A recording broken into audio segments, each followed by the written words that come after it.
Hey, how's it going guys? Phil here, and this is a review for the DVeeTech dashboard camera. You'll receive the camera, a suction cup mount, mini USB cigarette lighter plug with 11-foot cable and right angle jack, and a quick start guide. The camera is made from a lightweight plastic and has a 1080p 170-degree wide angle lens on the front, as well as an external speaker. It measures 3.5 inches by 2 inches by 1.5 inch thick.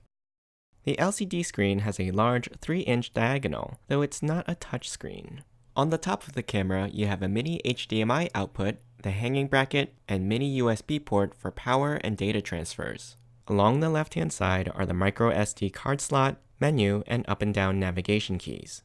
Note that there is no built-in memory and an SD card is required for use, but one is not included.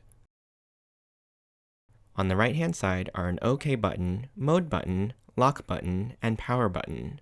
On the bottom, you'll find the pinhole microphone and reset pin. The length of the charging cable gives you ample length to run the wire around your windshield to get to your cigarette lighter port. However, because it's a dedicated cigarette lighter plug, if you only have one accessory port in your car, you won't be able to charge any other devices while the camera is operating. The camera does have a small internal battery inside that can run it for a short period of time when unplugged. However, for continuous use, the unit must be plugged into a power source. Don't forget to remove the plastic film on the lens that's protecting it from scratches, otherwise you'll have blurry images. When selecting an SD card, use a Class 10 micro SD card up to 64 GB. After you turn the camera on, it'll start recording immediately, indicated by the flashing blue light. Short pressing the power button turns off the LCD screen, though it will continue to record. To start or stop recording at any time, press the OK key. Then you can access the menus by pressing the center button on the left-hand side.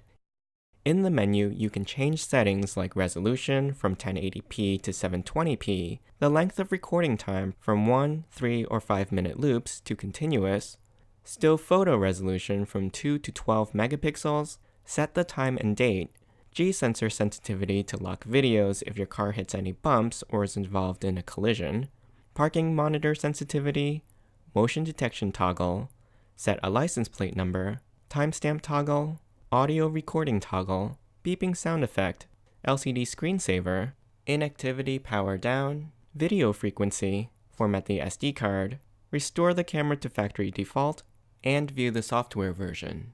There are 3 modes on the camera. The default is video mode. Press the mode key to switch to still photo mode,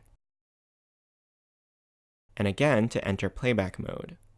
In playback mode, pressing the menu key allows you to lock or unlock files or delete them. Each 1-minute video clip takes up about 80 megabytes of storage space, and a 32 gigabyte memory card can store up to 6.5 hours of video footage.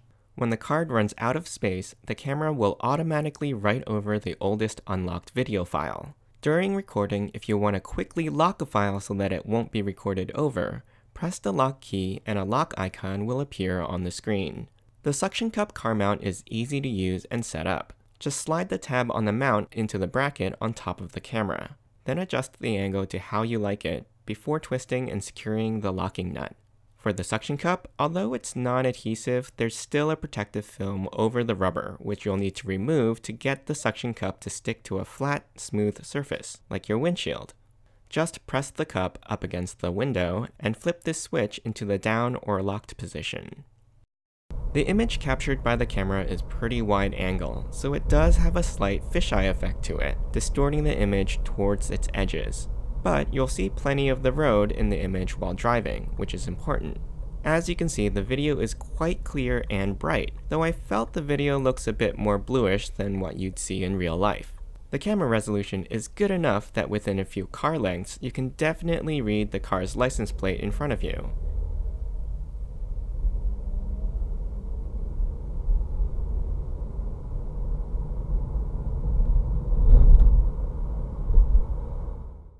The video is also pretty clear at night, and there is enhanced lighting, although no true night vision.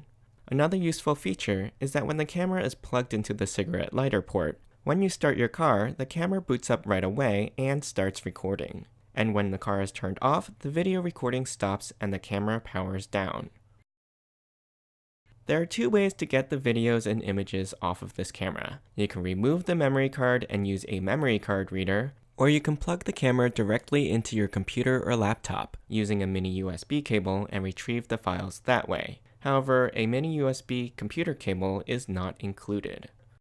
Overall, this camera gets you a bunch of really nice features for this price point. The mount attaches easily to the windshield and stays put even in hot and cold weather. While it doesn't have advanced camera features like ISO or white balance adjustment, it's a solid camera for recording the activities of the cars around you, even when in parking mode, to ensure security and accountability. I hope you enjoyed this review. You can ask me any questions in the comments. I'll put a link to the product in the description below. Don't forget to subscribe to my channel and join me next time.